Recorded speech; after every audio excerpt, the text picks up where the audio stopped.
Kali ini kita akan membahas tentang berbagai jenis gangguan jin atau setan, ya termasuk di sini nanti sihir ya,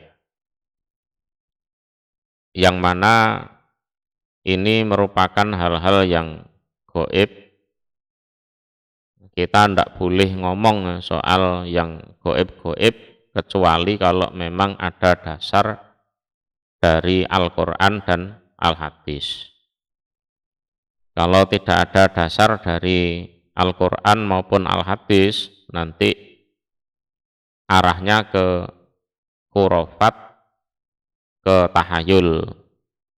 Kalau sudah masuk ke khurafat tahayul, nanti pintu kemusyrikan, pintu amalan-amalan bid'ah nanti terbuka lebar.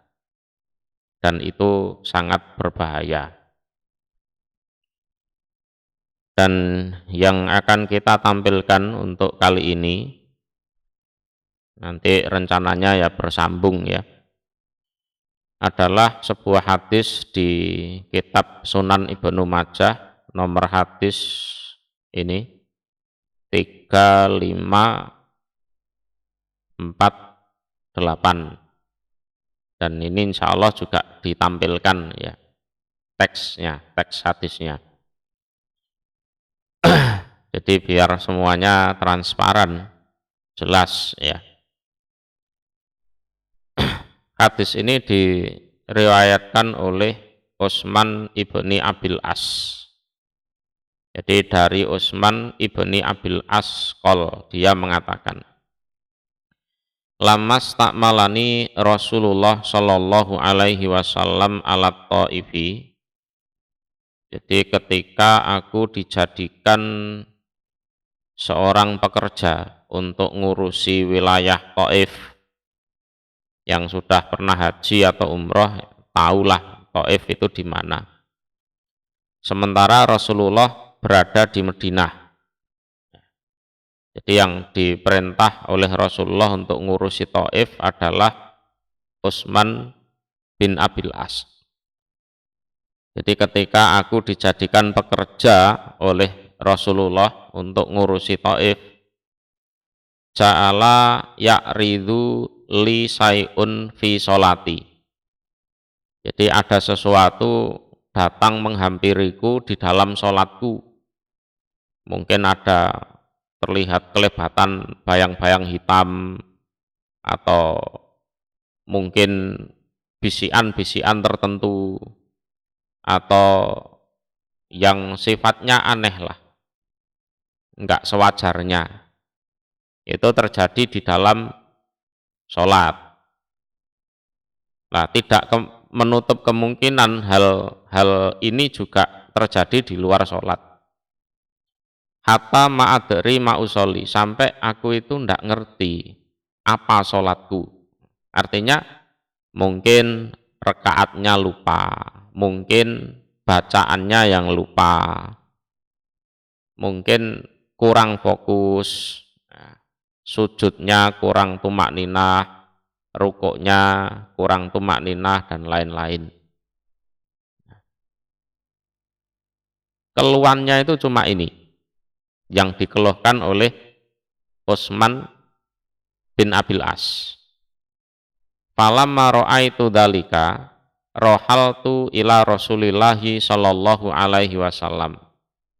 Ketika aku menyadari ada sesuatu yang enggak beres di dalam diriku, aku berangkat menuju Rasulullah sallallahu alaihi wasallam. Ya, enggak beres ini. Akhirnya Utsman berangkat ke Madinah. Faqala Ibnu Abil As, lalu Rasulullah mengatakan, loh ini Ibnu Abil As, bener ini di sini nih, harusnya kan di Taif, kenapa kok ada di Madinah? Qultu na'am ya Rasulullah, aku jawab iya, betul saya Ibnu Abil As. Qala maja abika. Lalu Rasulullah mengatakan, apa yang menyebabkan kamu datang ke sini? Qultu ya Rasulullah aradoli sayun fi sholati. Jadi waktu saya sholat itu kayak saya itu didatangi sesuatu Rasul. Ya. Kata ma'adri ma'usoli. Sampai saya ndak ngerti sholat saya itu bagaimana, sudah dapat berapa rakaat. Itu sering Rasul. Tiap hari. Ya kalau sekali dua kali saya memaklumi, ya ini tiap kali gitu. Nah, lalu Rasulullah mengatakan qala dzakas syaiton. Itu setan itu. Ya, itu setan itu. Dari sini kita ambil beberapa kesimpulan ya. Jadi orang yang diganggu setan itu tidak harus kesurupan, tidak harus meracau, ngomong ngalor ngidul, ndak. Jadi Utsman bin Abil As ini posisinya sadar, betul-betul sadar.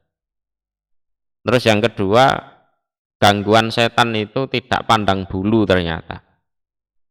Jadi sahabat sekelas Utsman bin Abil As saja bisa kena, padahal ini umpama zaman sekarang kelasnya itu paling tidak gubernur lah, gubernur.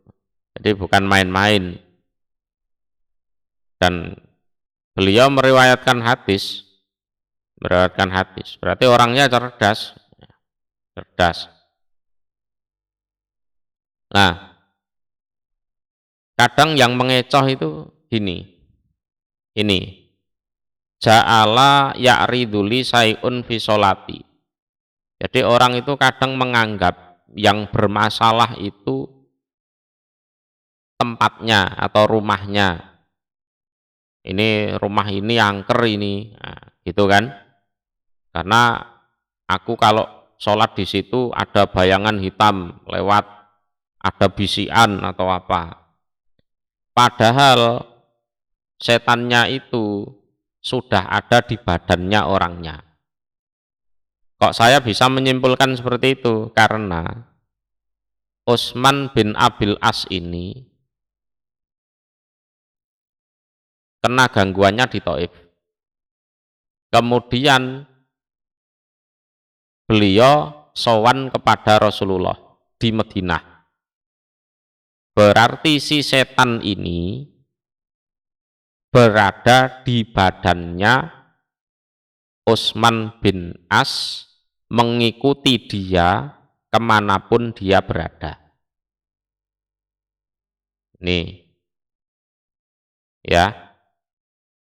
Terus Rasulullah mengatakan, udnu, kamu mendekat sini. Fadanautu minhu. Terus Utsman, ya, aku mendekat itu pada Rasulullah. Fajalastu ala suduri kodamaya. Terus aku duduk di atas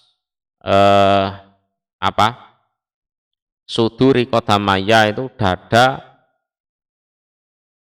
bagian depan, ya, bagian atas maksudnya dua telapak kakiku. Jadi kakinya ditekuk, kemudian didudui tanpa mancat, ya.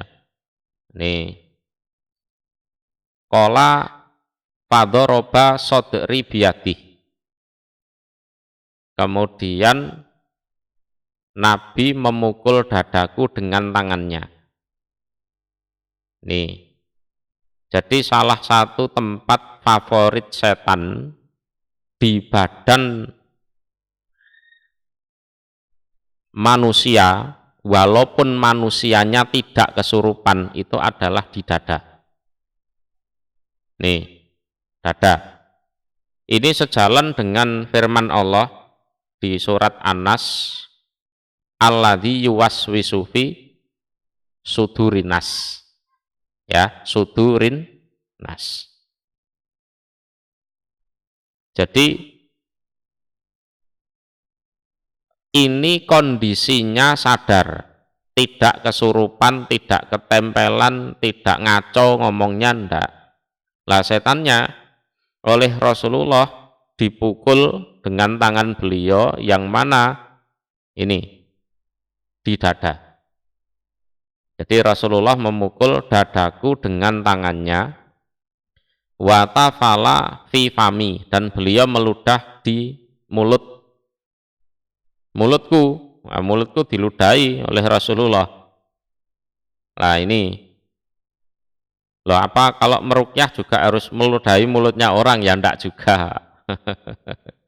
Kalau yang meludahi Rasulullah ya semua orang pasti ridho itu. Tapi kalau meludahi itu Anda, waduh, bisa berantem itu malahan. Wa qala ukhruj adu Allah. Nah, Rasul mengatakan keluar wahai musuhnya Allah. Ayo keluar musuhnya Allah. Fa fa'ala dzalika tsalatsa marat. Rasulullah melakukan itu sebanyak 3 kali. Jadi dipukul dadanya, belek, terus ukhruj adu Allah. Tsumma qala ilhaq bi amalik. Sana kamu nyusul amalanmu atau nyusul pekerjaanmu. Artinya kamu balik kerja ke Taif lagi. Nah setelah itu Utsman itu mengatakan, ya, jadi demi umurku aku tidak merasa ada keluhan lagi kalau si setan itu mencampuri di dalam diriku sesudah itu. Alhamdulillah sholatnya bisa khusyuk, bisa baik, ya, gitu. Nah, gini, termasuk orang yang mengaku bisa melihat jin misalkan, atau setidaknya bisa merasakan keberadaan jin, atau sering dengar bisikan-bisikan tertentu, kemudian lihat kelebatan-kelebatan bayangan di suatu tempat misalkan.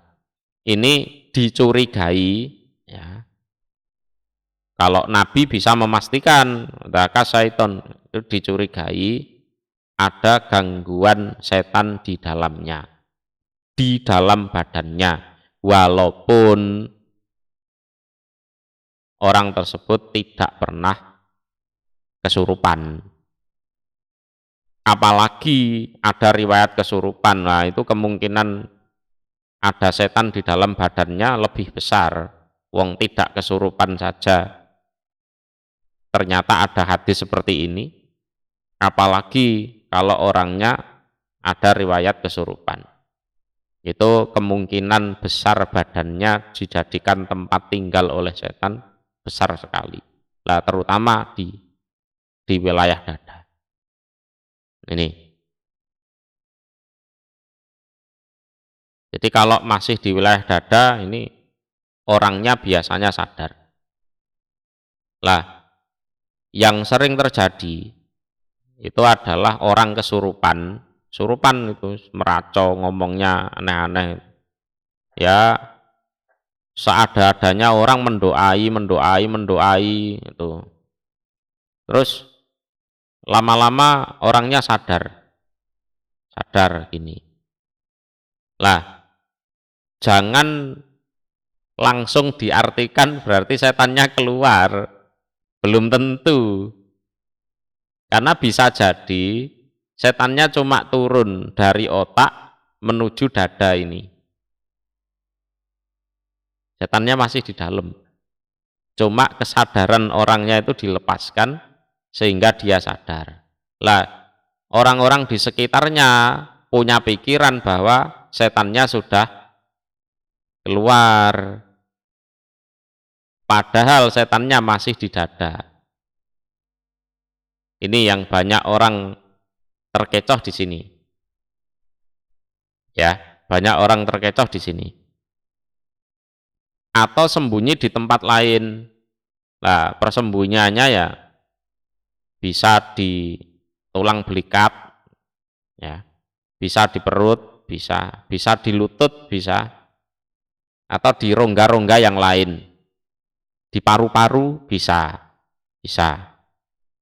Yang jelas intinya kalau ada orang kesurupan itu terus didoai atau dibacakan Quran kok tahu-tahu sadar, jangan langsung diartikan berarti setannya sudah keluar, belum tentu. Karena bisa jadi setannya hanya turun dari otak menuju organ-organ tertentu seperti dada, paru-paru atau dan tempat-tempat rongga-rongga yang lain. Ya, bisa ke aliran darah juga. Nah, itu bisa. Ya.